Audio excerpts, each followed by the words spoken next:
Saudara-saudara kaum muslimin rahimakumullah.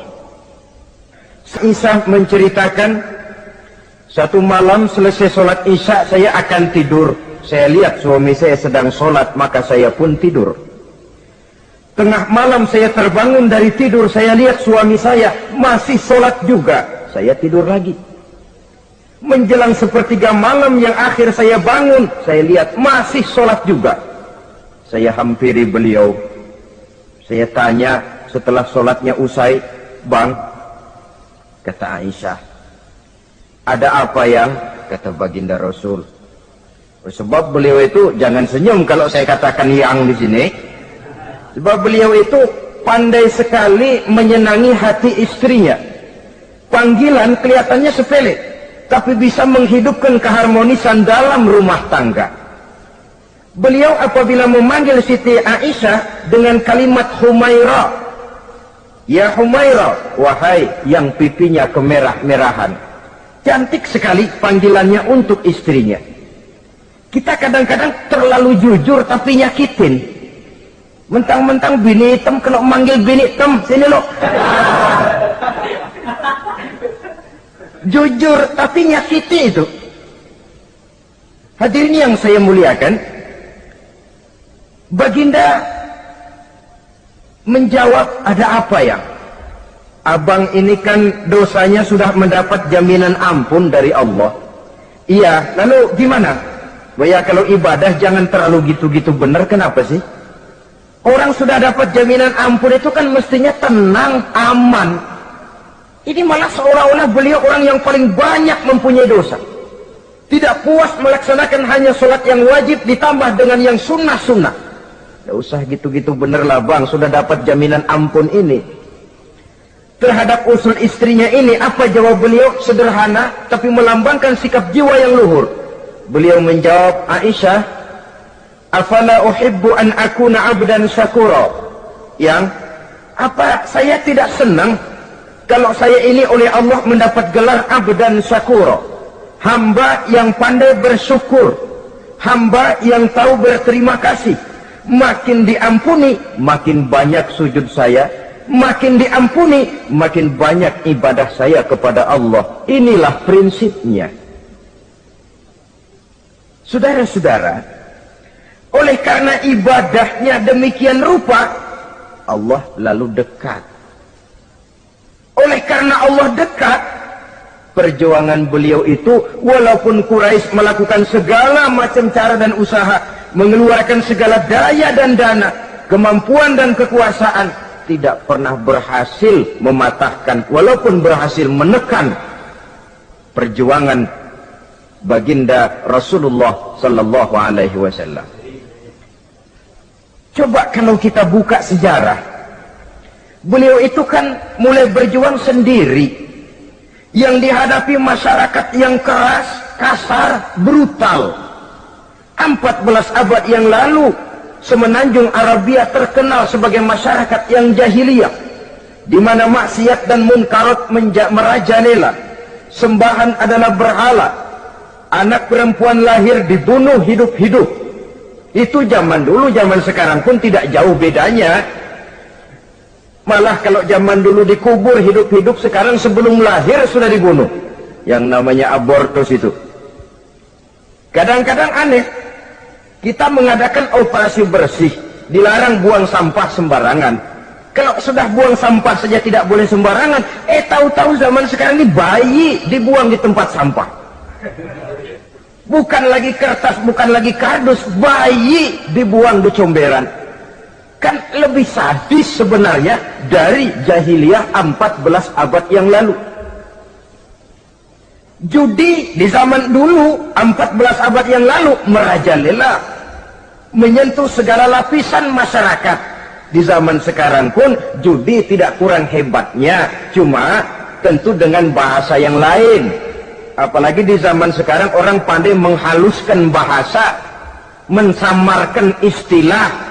Judi disebut sumbangan umpamanya, sehingga orang lalu tidak terasa bermain judi, terasanya ikut nyumbang. Itu sekedar istilah yang merangsang orang sebenarnya. Masyarakat yang semacam ini yang dihadapi oleh baginda Rasul. Diangkat jadi Rasul umur 40 tahun lalu mulai berjuang. Mula-mula secara sembunyi dakwahnya itu. Dari pintu ke pintu, dari rumah ke rumah, dari orang ke orang. Hasilnya 3 tahun gerilya berdakwah. Dapat pengikut tidak lebih 11 orang. Sudah tidak digaji, tidak dapat beras, hidup pun miskin. 3 tahun dakwah dapat pengikut 11 orang. Ustadz mana zaman sekarang yang masih mau ngajar? Kalau 3 tahun buka pengajian yang ngaji cuma 11, bubar. Kiai mana yang masih mau buka pondok kalau 3 tahun buka pesantren santrinya cuma 11? Pemimpin mana yang masih mau kampanye kalau 3 tahun kampanye dapat pemilih cuma 11? Bangkrut. Tapi tidak dengan Rasul. 3 tahun berlalu, turun perintah fasda bima tu'mar. Tidak usah berdakwah secara sembunyi, Muhammad sampaikan saja Islam secara terbuka. Mulailah beliau berdakwah secara terbuka, terang-terangan. Mula-mula Quraisy dikumpulkan dekat Ka'bah. Kumpulah Abu Jahal, Abu Lahab, Abu Sufyan dan gembong-gembong Quraisy. Di sana buat pertama kali secara terbuka baginda Rasul pidato. Tuan-tuan Quraisy, apakah tuan-tuan percaya kepada saya? Percaya. Kenapa? Karena Anda Muhammad sejak kecil belum pernah bohong. Baik. Jikalau memang tuan-tuan percaya kepada saya, maka mulai hari ini saya serukan kepada tuan-tuan, ankizu anfusakum minan nar. Jaga, pelihara, lindungi dan selamatkan diri tuan dari neraka. Tinggalkan segala macam berhala, jauhi Latta, Uzza, Manat dan Hubal. Sembah Allah Tuhan yang Esa, yang lam yalid walam yulad, yang tidak beranak dan tidak diperanakan. Ini dakwah pertama yang beliau sampaikan. Selesai beliau pidato, Abu Lahab interupsi, angkat tangan. Muhammad, ada apa paman? Alihaza jama'tana? Cuma untuk dengar ocehan kayak begini kami dikumpulkan di sini. Tabban laka ya Muhammad. Kalau bahasa kasarnya mau mampus kamu Muhammad. Nabi tidak jawab. Allah yang jawab. Tabbat yada abi lahabi wa tab. Ma aghna anhu maluhu wa ma kasab. Bukan Muhammad yang celaka. Abu Lahab lah yang kelak akan menemui kecelakaan. Dakwah terus berlangsung.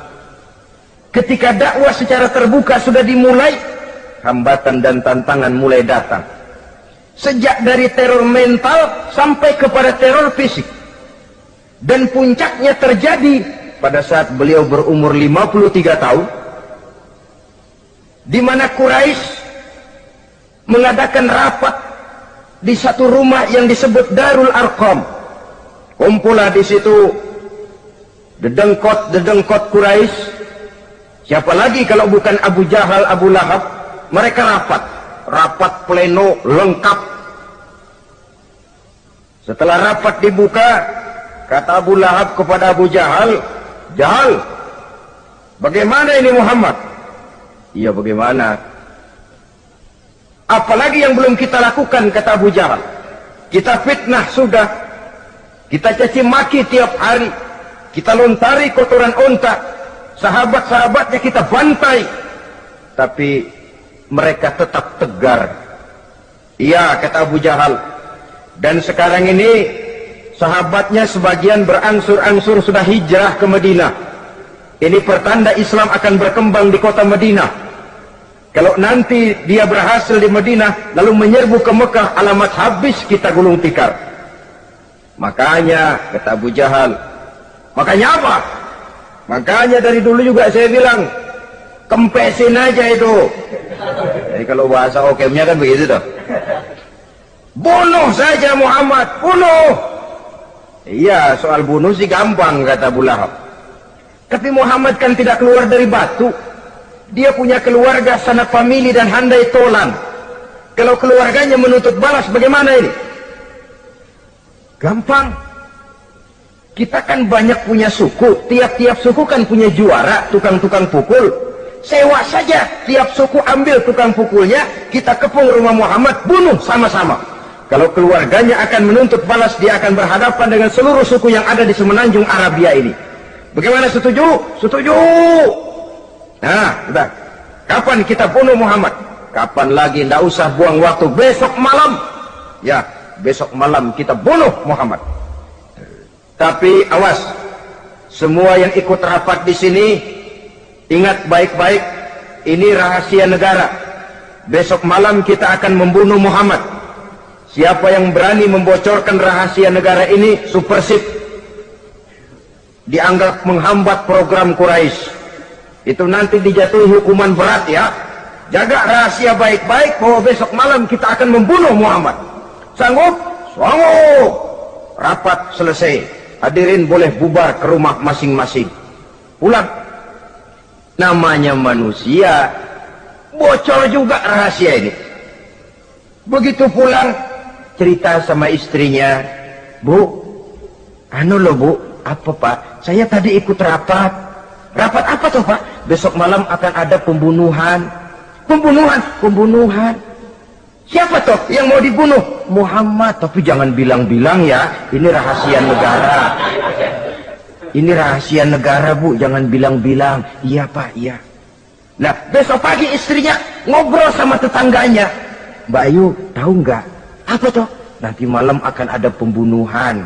Siapa yang mau dibunuh? Muhammad. Loh, sampean tahunya dari mana? Suami saya ikut rapat, tapi jangan bilang-bilang ya Bu ya. Ini rahasia negara. Jangan bilang-bilang. Nanti yang satu sampaikan lagi, jangan bilang-bilang. Terus jangan bilang-bilang. Akhirnya berita tersebar. Sehingga pagi hari itu sebagian besar penduduk Mekah sudah tahu kalau nanti malam akan ada pembunuhan. Maka lepas zuhur, Mekah itu mulai tegang.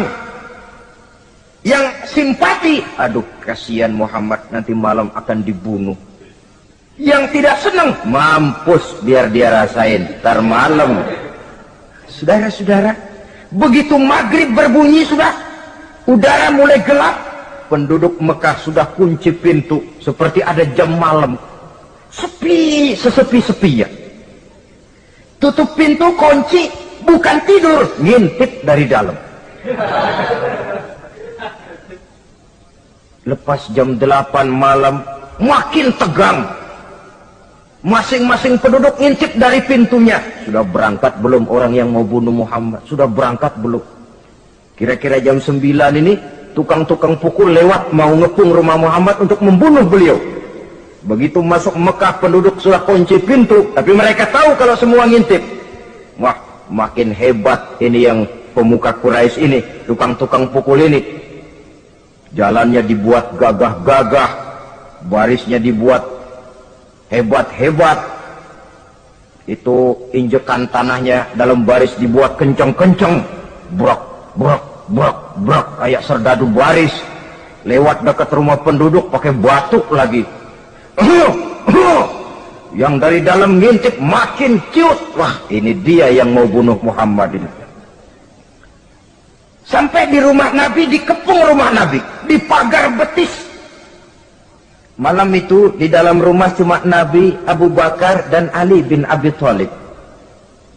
Nabi tahu rumahnya dikepung.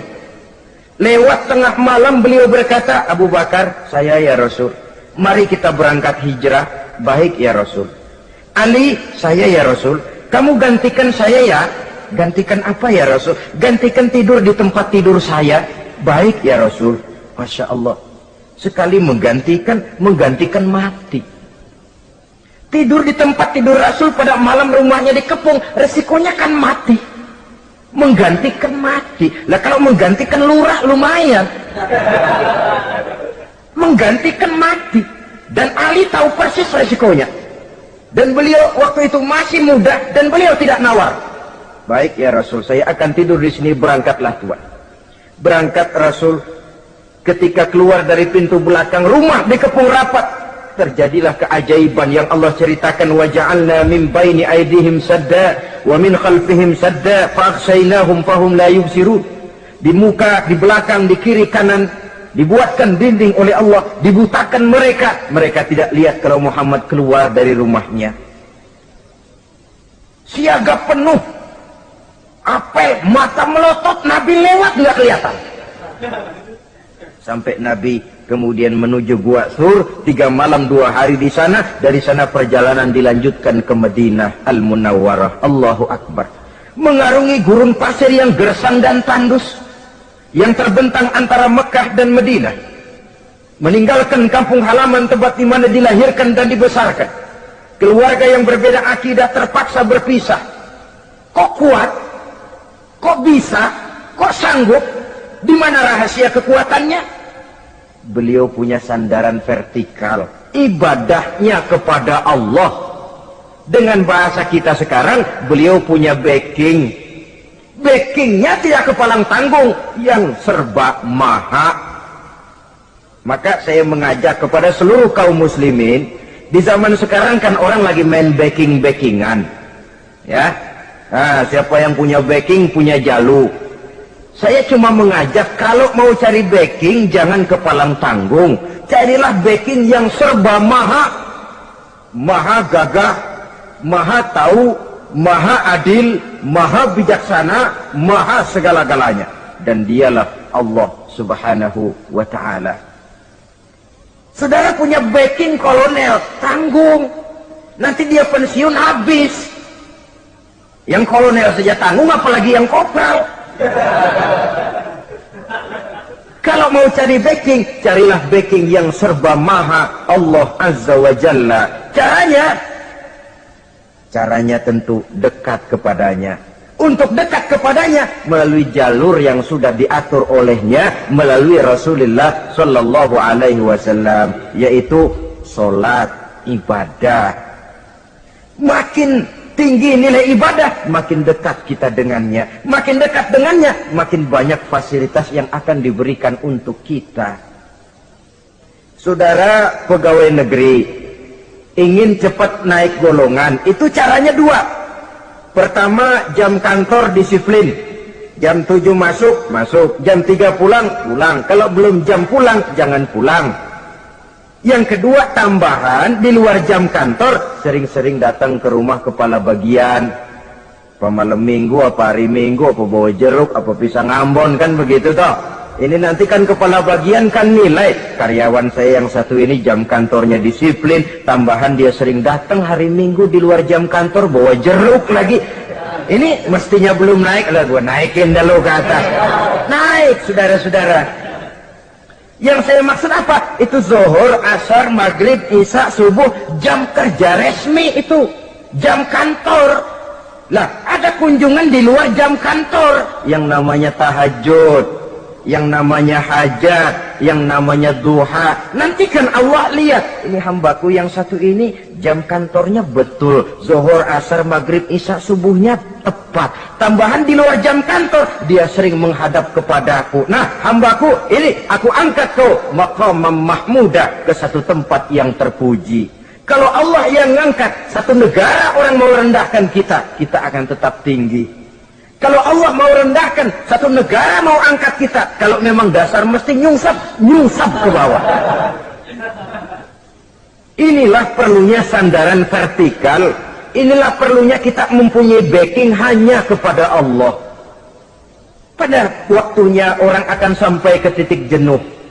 Dalam kesunyian orang sering mempertanyakan eksistensi diri, mulai mempertanyakan hakikat keberadaannya di tengah kesibukan bisnisnya, di tengah kesibukan kerja, dari rapat ke rapat, dari kantor ke kantor, dari tender ke tender. Orang akan sampai kepada titik jenuh. Dikala itu dia memerlukan ketenangan, dikala itu dia memerlukan kedamaian, dikala itu dia mencari eksistensi diri. Sebenarnya hidup ini mau apa sih? Cuma sekedar menjalani hal-hal yang rutin saja, pergi pagi pulang sore, peras keringat banting tulang, atau ada tujuan yang lebih luhur daripada sekedar ini? Dikala itulah dia mulai mencari jalur untuk mendekatkan diri kepada Sang Pencipta. Dan tidak bisa ingin dekat dengan Allah, saudara, pakai aturan sendiri. Ingin dekat dengan gubernur harus ikut aturan yang ditetapkan oleh protokolnya gubernur.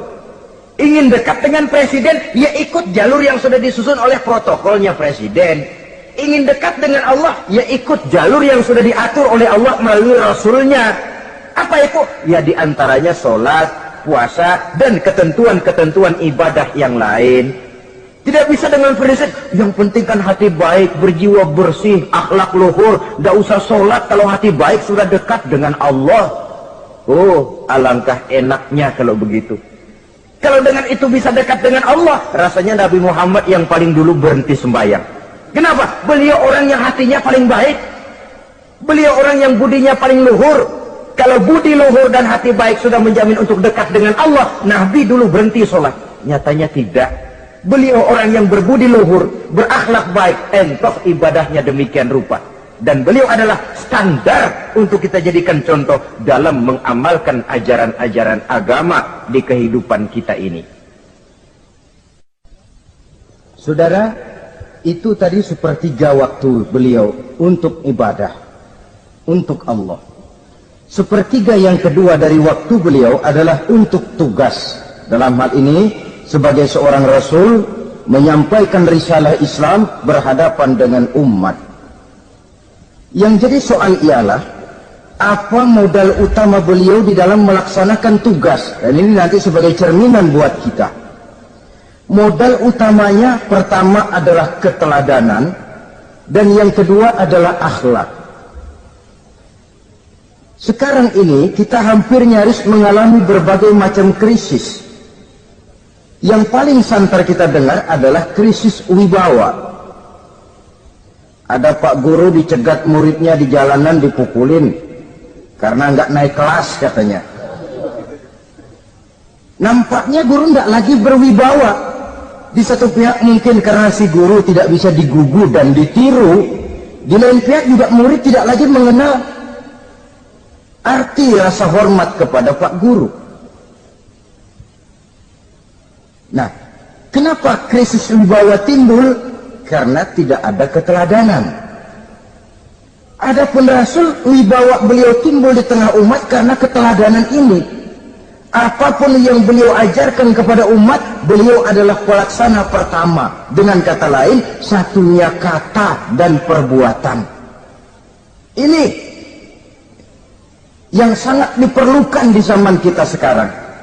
Bukan cuma sekedar simposium, muktamar, kongres, rapat besar dengan keputusan bertumpuk-tumpuk kertas di atas meja, tetapi tidak pernah terrealisir dalam kehidupan.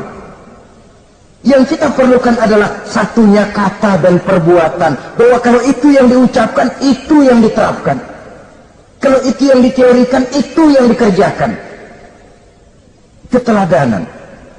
Yang kedua, rahasia sukses beliau dalam melaksanakan tugas berhadapan dengan umat, akhlak. Beliau tidak menyampaikan Islam ini dengan kekerasan, tidak juga dengan bujuk rayu harta, tidak pula dengan menakut-nakuti orang. Belum pernah kita baca dalam sejarah beliau teriak-teriak, awas yang tidak masuk Islam dipecat jadi orang Arab. Tidak. Atau dengan bujuk rayu, ayo siapa masuk Islam super mie 2 bungkus. Tidak. Sebab kebenaran tidak bisa dipupuk dengan materi. Kebenaran adalah soal keyakinan, dan keyakinan adalah soal batin. Orang yang beragama karena tertarik kepada super mie, orang yang beragama karena tertarik kepada pakaian, kepada obat-obatan, nilai imannya dipupuk dengan materi. Dan usaha seperti itu sama saja dengan menegakkan benang basah. Dia percaya kepada sesuatu yang dia tidak mengerti. Dia yakin kepada sesuatu yang dia tidak tahu apa bentuk yang dia yakini itu. Alangkah malang dan kasihannya orang yang beragama seperti ini. Tidak demikian dengan Rasul. Islam ini adalah satu keyakinan. Keyakinan terhadap kebenaran hanya bisa ditegakkan dalam nurani manusia yang paling mendasar. Karena itu dia tidak bisa dipaksakan. Dan itu pula sebabnya Quran punya prinsip la ikraha fid din. Tidak ada paksaan dalam beragama. Mau Islam silahkan, tidak mau Islam silahkan. Allah tidak memaksa. Tapi ayat ini jangan disalah pakai. Tidak pernah sholat, ditanya orang, kamu kan Islam kok tidak sholat? La ikraha fid din dong. Salah pakai. Yang tidak ada paksaan dalam beragama itu untuk orang di luar Islam. Kepada tuan-tuan di luar Islam, la ikraha fid din, tidak ada paksaan masuk Islam. Tapi kalau sudah masuk ke dalam Islam, maka berlaku peraturan Islam. Contohnya begini saja, tidak ada paksaan masuk ke rumah saya. Tuh. Mau masuk silahkan, tidak mau masuk tidak ada urusan.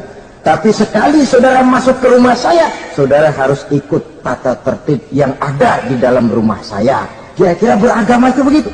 Tidak ada paksaan masuk Islam. Tapi sekali saudara masuk Islam, maka berlaku peraturan Islam untuk kehidupan saudara. Jadi, la ikraha fid din ini buat orang di luar garis. Allah tidak maksa-maksa orang mau masuk Islam, mau tidak. Silahkan saja. Tapi ketika orang mendapat hidayah, masuk ke dalam Islam, peraturan Islam berlaku dalam kehidupannya. Saudara hadirin, kaum muslimin rahimakumullah. Akhlak. Mari kita lihat lebih jauh bagaimana sih akhlak beliau yang mulia itu. Allahu Akbar. Kalau orang berakhlak kepada teman, itu sih biasa. Tapi berakhlak kepada musuh, ini yang luar biasa.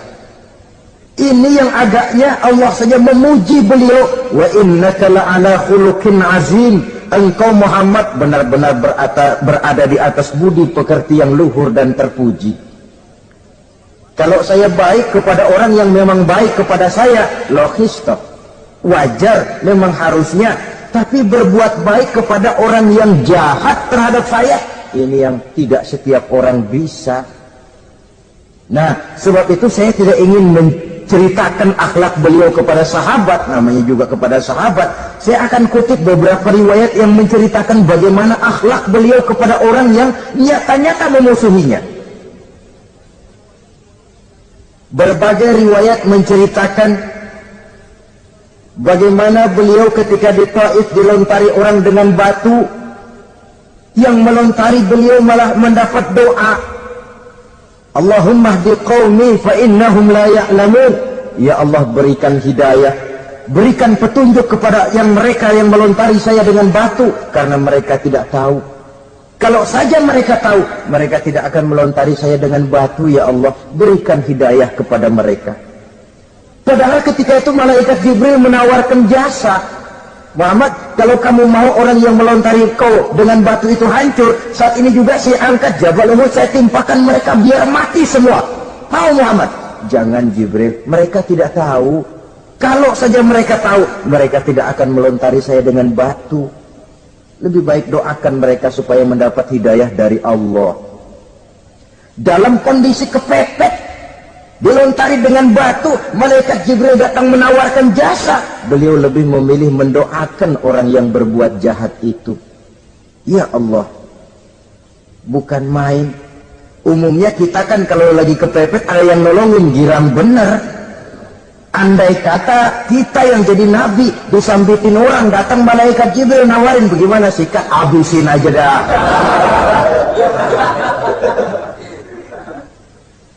Ini akhlak kepada musuh. Ketika beliau selesai sholat zuhur, istirahat rebah-rebah, tidur-tiduran di bawah pohon kurma, datang orang kafir yang bernama Daksur yang sudah lama mengintip-ngintip, mencabut dan menghunus pedang. Muhammad, kalau ini saat saya tebas batang lehermu, siapa yang akan menolong engkau? Tidak ada. Yang akan menolong saya Daksur? Iya, Allah yang akan menolong saya. Mendengar Allah, Daksur gemetar, keringat dingin bercucuran, pedang jatuh ke bawah, diambil oleh Rasul pedangnya, dibalikan ke leher Daksur. Kalau sekarang saya yang tebas batang lehermu Daksur, siapa yang akan menolong kamu? Tidak ada ya Rasul, kecuali kalau kau mau memaafkan saya. Baik, ambillah kembali pedangmu, kau saya maafkan, dan jangan ulangi lagi perbuatan semacam ini. Lain saat beliau sedang tawaf, diikuti oleh seorang Quraisy kafir. Sambil tawaf, ini kafir Quraisy sudah bawa pisau. Dia pikir, nanti di satu sudut yang agak gelap saya tikam Muhammad dari belakang, saya bunuh dia. Jadi kafir ini pura-pura ikut tawaf. Jahatnya orang kafir itu kan begitu, tawaf ya ikut pura-pura tawaf, ada kesempatan sikat dari belakang. Putaran pertama belum ada kesempatan, putaran kedua makin tegang. Pokoknya begitu tempat agak gelap, cabut pisau, hantam saja sudah Muhammad, biar mati sekali di sini. Dan Nabi tahu. Oh, ini asisten pribadi malaikat Jibril ngasih tahu tuh. Jadi malaikat Jibril memberitahu, awas Muhammad, itu di belakangmu orang cuma pura-pura tawaf. Dia bawa pisau mau bunuh kamu, hati-hati Muhammad, Roger ganti gitu.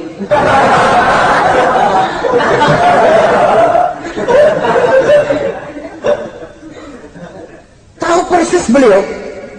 Sampai di satu sudut yang gelap, si kafir ini mencabut pisau. Nabi nengok ke belakang, menoleh Nabi. Begitu menoleh, Quraisy ini kan ketangkep basah. Bahasa Arabnya lumsak mablul katanya. Ketangkep basah, grogi, salah tingkah, garuk nggak gatel. Kasihan melihatnya sudah. Ya namanya orang ketangkep basah itu. Mau alasan apa? Nggak beralasan ya, harus merasa harus membela diri. Gemetar nggak karu-karuan. Kata Nabi senyum. Mau apa, Mas? Anu Rasul, ini anu apa? Anu.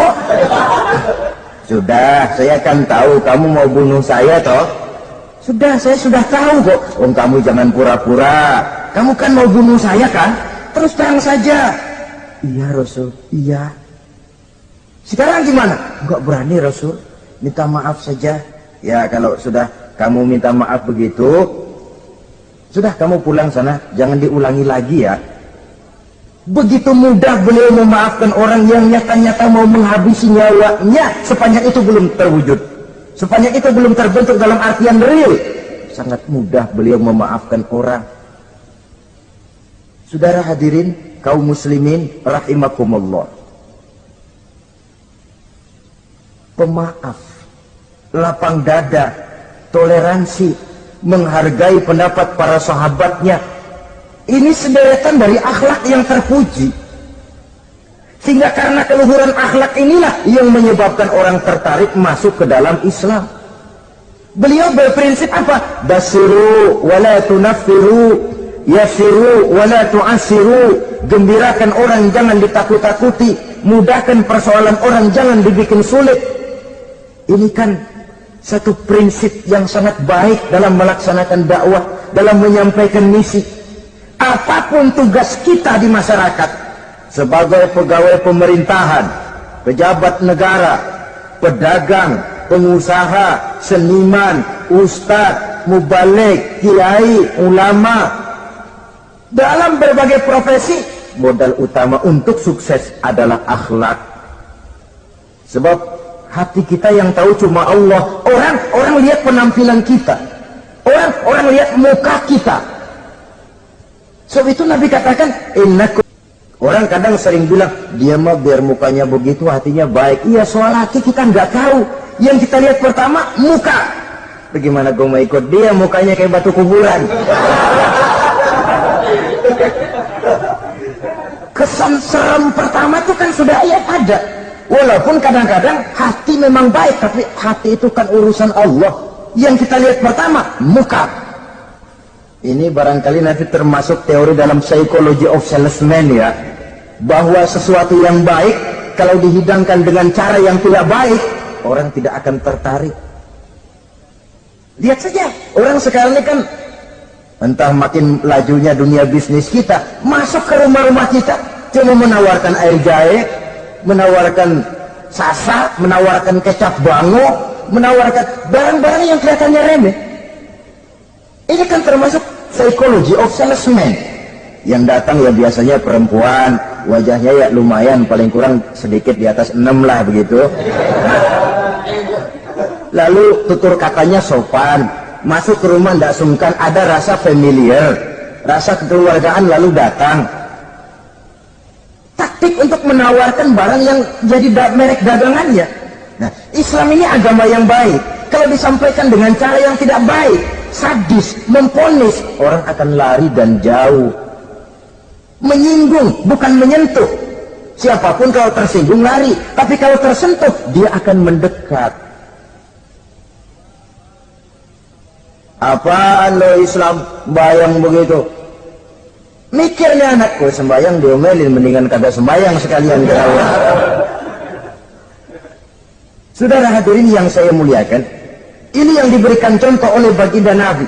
Apapun tugas kita, pedagang utamakan akhlak, petani utamakan akhlak, seniman utamakan akhlak, mubaligh utamakan akhlak, pejabat negara utamakan akhlak, pelayan dan pengabdi masyarakat utamakan akhlak. Saudara hadirin yang saya hormati, kaum muslimin yang berbahagia. Jadi untuk sukses di masyarakat, untuk sukses di tempat tugas, modal utama adalah akhlak. Dan ini yang dicantikan contoh dari Nabi kita Muhammad sallallahu alaihi wasallam.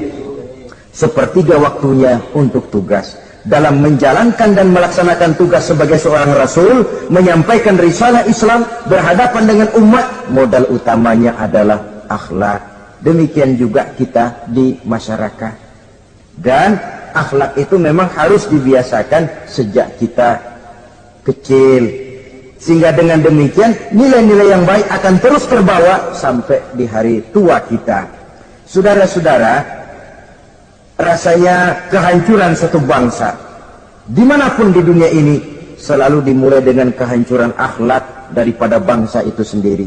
Dan kehancuran akhlak itu bisa saja terjadi di tengah kemakmuran ekonomi, di tengah maju dan canggihnya teknologi. Kapan? Apabila pegangan orang kepada agama sudah lemah dan rapuh. Kita tengok di negara-negara di sebelah barat kita, kemajuan teknologi yang tidak diimbangi dengan kuatnya pegangan orang kepada agama telah melahirkan budaya-budaya yang merendahkan martabat manusia.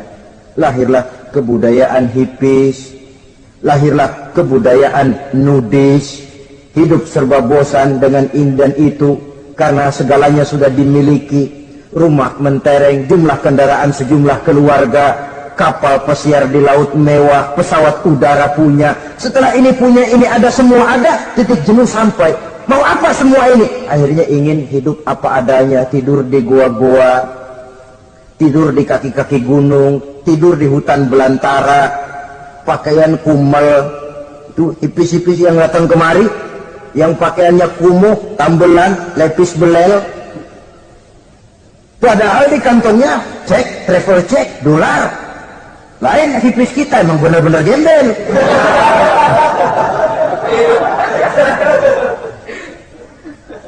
Merasa jenuh, merasa bosan. Bahkan sebuah berita dari Jerman, orang terlalu kaya, pulau dibeli. Di pulau itu dia bikin satu klub yang bernama klub nudis. Setiap anggotanya boleh masuk ke pulau itu dengan catatan tidak boleh pakai pakaian selembar pun, alias bugil, telanjang bulat. Sudah telanjang bulat itu. Dan di sana berlakulah apa yang disebut serba boleh. Jadi kalau di sana kesana saudara bawa istri masuk anggota, ya silahkan saja. Istilah tukar pakai, simpan pinjam, bisa-bisa saja, asal suka sama suka. Asal perbuatan yang dianggap tidak merugikan orang lain, suka sama suka, sudah tidak bisa dituntut oleh norma yang berlaku. Ya. Itulah sebabnya kita sering prihatin bahwa kemajuan sering membawa pergeseran nilai.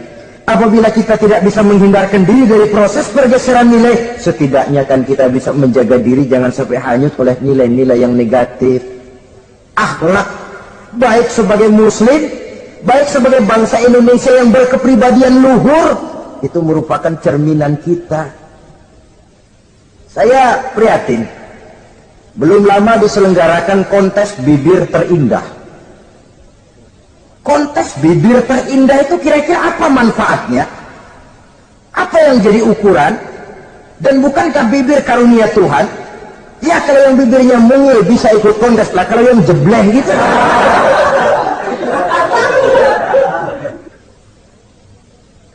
Kontes bibir terindah masih hangat dibicarakan orang. Sudah muncul lagi kontes betis terindah. Nah kalau sudah bicara soal betis ini, kan yang terbayang oleh kita kira-kira ukurannya apa? Yang diukur itu apanya ya? Ya tentu betisnya itu. Nah paling celaka kalau betis-betis yang ikut itu nanti jadi milik panitia semua kan. Yang tidak usah kita mengukur dengan kacamata agama, dengan budaya kita sebagai bangsa Indonesia yang berpalsafahkan Pancasila, rasanya mendengarnya saja kok sudah tidak sah gitu loh. Tidak pas untuk ukuran kita sebagai bangsa yang berfalsafahkan Pancasila. Saudara-saudara kaum muslimin rahimakumullah.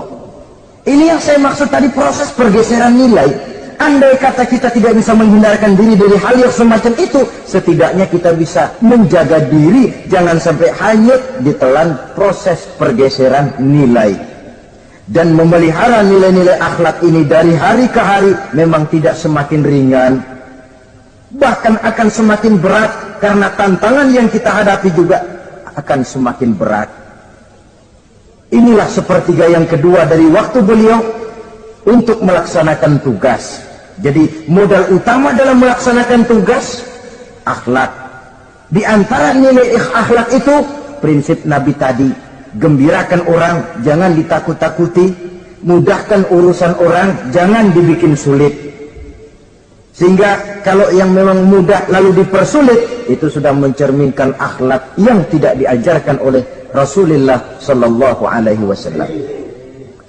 Kemudian yang terakhir, sepertiga yang ketiga dari waktu beliau adalah untuk keluarga.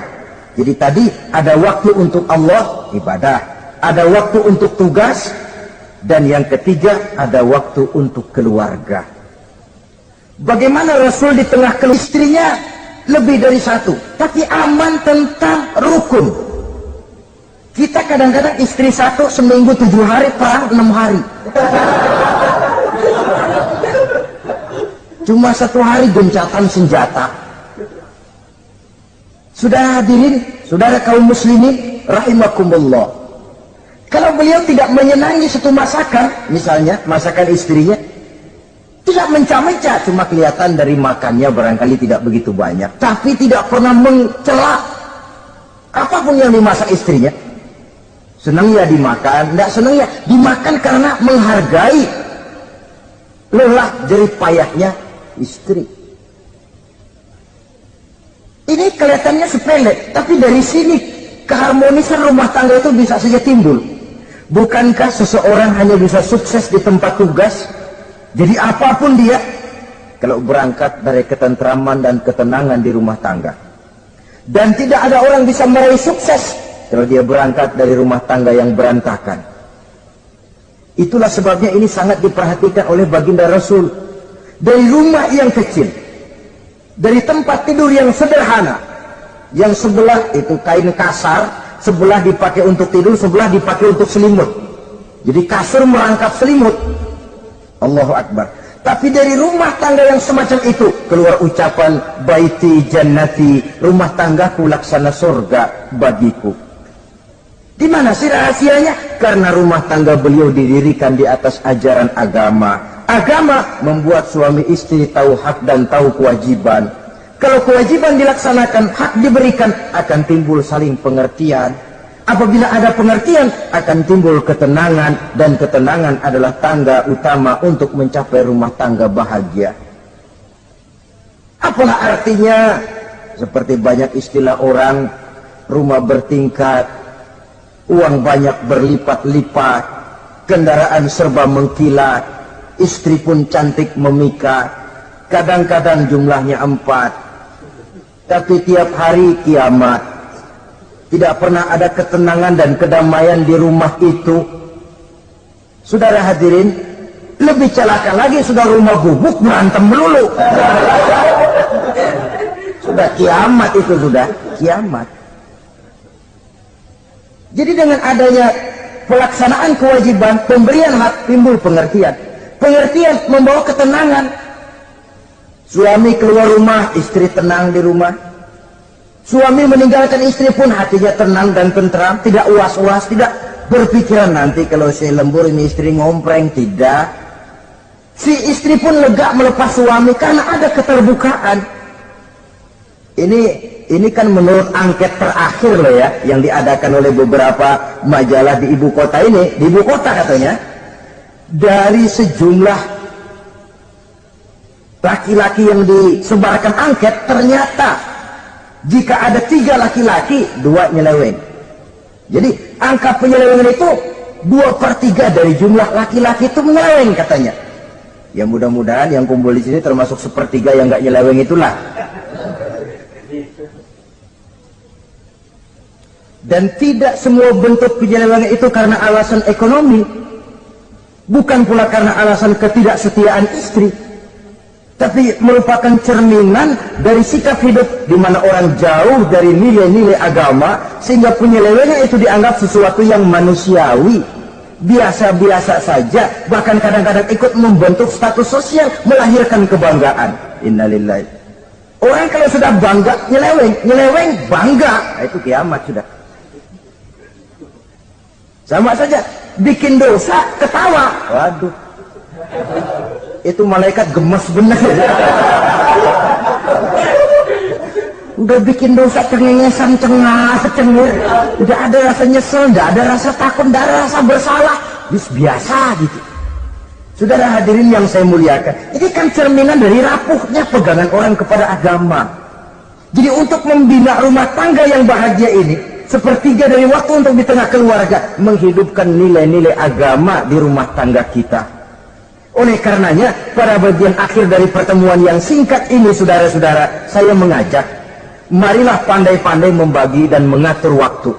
Ada waktu untuk Allah, ada waktu untuk tugas, ada waktu untuk keluarga. Syukur kalau ada keseimbangan.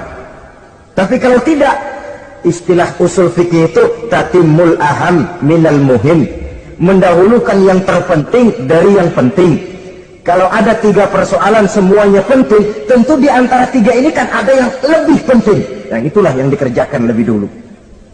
Dan ini tidak berarti bahwa penjatahan waktunya harus sama. Untuk ibadah dalam sehari semalam sekian jam, untuk tugas sekian jam, untuk keluarga sekian jam. Tidak bisa kita targetkan begitu. Dan yang dimaksud di sini pun adanya pengaturan. Pengaturan tidak berarti bahwa harus sama waktunya, tidak. Kita melihat kepentingannya. Saudara hadirin, sama saja di zaman sekarang, kalau dengan pembangunan kita ingin menciptakan pemerataan di kalangan rakyat, itu tidak berarti bahwa rakyat Indonesia ini standar ekonomi harus sama semua, seperti yang dicita-citakan komunis. Tidak bisa. Menciptakan pemerataan artinya, kalau yang kaya bisa semakin kaya, kenapa yang miskin tidak bisa naik jadi sedikit kaya? Dan artinya menciptakan kesempatan kepada setiap penduduk Indonesia untuk merubah tahap dan taraf kehidupannya. Demikian juga adanya pengaturan waktu. Bukan berarti untuk Allah sekian jam, keluarga sekian jam, tugas sekian jam. Sebab jam-jam ini sulit kita jatahkan. Kadang-kadang tugas, kadang-kadang keluarga, kadang-kadang ibadah kita sedang gandrung. Yang penting ada keseimbangan dalam cara kita mengatur waktu itu. Nah, saudara-saudara, pian mohon maaf atas segala kekurangan. Usikum wa nafsi bitaqwallah. Wassalamualaikum warahmatullahi wabarakatuh.